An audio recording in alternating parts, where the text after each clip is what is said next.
So ayan, dahil naghahanap ako ng maganda at affordable na smartwatch, itatry na natin ang Redmi Watch 5 Active. So ano nga ba ang Redmi Watch 5 Active? So Redmi Watch 5 Active is a 2 inches LCD large display, a dual mic noise reduction, of course, meron siyang Bluetooth, up to 18 days of battery life. At talaga yung nagustuhan ko dito, yung battery life niya is 18 days. 24-hour heart rate monitoring, all-day SPO stress monitoring, and 140 plus workout modes.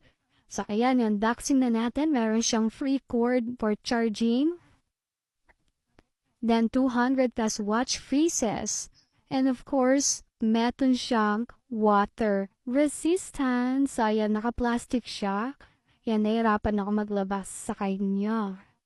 So of course, bumili na din ako ng mga accessories ng... Di ko alam na meron siyang free na screen protector.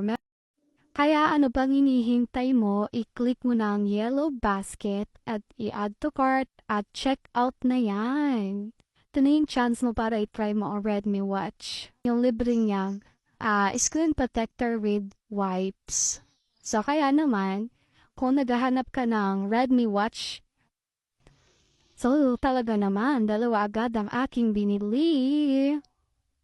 Easy touch. So, ayan, meron siyang mga workout. Pwede mo din palitan yung display. Iko-connect mo lang siya sa cellphone. Bye na!